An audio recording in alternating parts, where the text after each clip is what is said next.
Yo, what's up? What's up, bro? Can you speak English?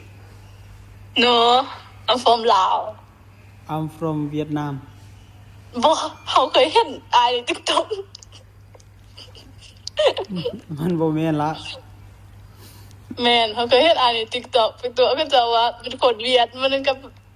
เป็นคนลาวมันก็เป็นคนนั่นนี่ ฮูอีหลีไว้อยู่ไสนี่อยู่ไสนี่ อยู่จีน เอาอยู่จีนว่ะไปเรียนน่ะ อืม ไปเรียนว่ะ เฮียนแม่นมาเฮียนห้างก็มาได้ห้างก็มาเกี่ยวภาษาเธอพี่2แล้ว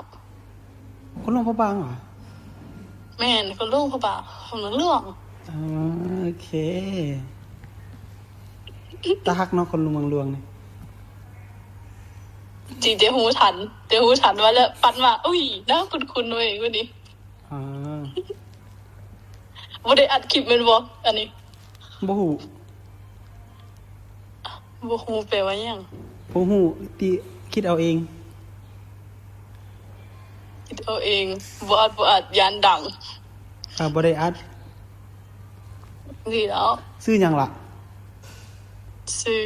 ไอ้ลองเดาเบิ่งม้วนมังใหม่ ลำไย บ่แม่น ให้ซื้อมันคือลาวเด้แล้วลาว เพชร บ่ถึก อ่าอีไปฮู้ล่ะมักไหมมันมีหลาย ส้มโอ เอาซื้อส้มโอค่อยก็มากินส้มคือกัน ส้มมะม่วงส้มหยัง มากิน ส้ ส้ ม ม มะ โอ ขุก มากินแม่ ส้ น มโอ มา ที่ มาผูก เป็นมะขุกนั่นเหรอ แม่น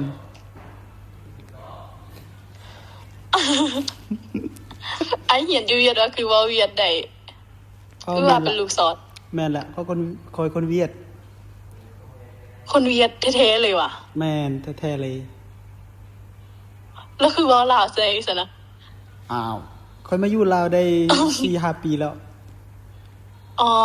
ไปเฮ็ดเวียกว่าหรือไปเฮียนอยู่ลาว ไปซอกเมียคนลาว ซอกมีคนลาว5 ปีแล้วยังบ่ได้ว่ะ อ้าวบ่ฮู้แล้วมันบ่ได้เลย 5 ปีแล้วเด้ อันนี้ก็ยอมคือกันแล้วนี่ค่ะ กลับไปซอกคนเวียดคือเก่าซะถ้า5 ปีแล้วยังบ่ได้ บ่ไอ้ทาน้องอยู่ บ่คือเอาคือจังได้อันน้องเฮียนจีนจักปีละน้องสิไปเรียน ถ้า จีน ก็ จัก มาได้6 เดือนนี่แหละ6-7 เดือน 6 เดือน แล้วน้องจะเรียนจักปี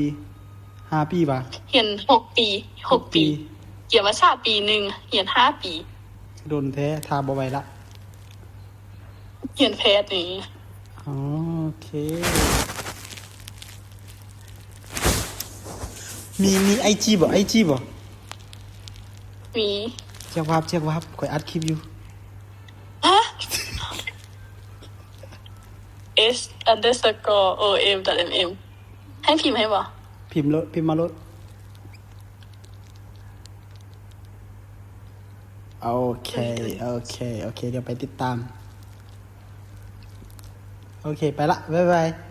บ๊ายบาย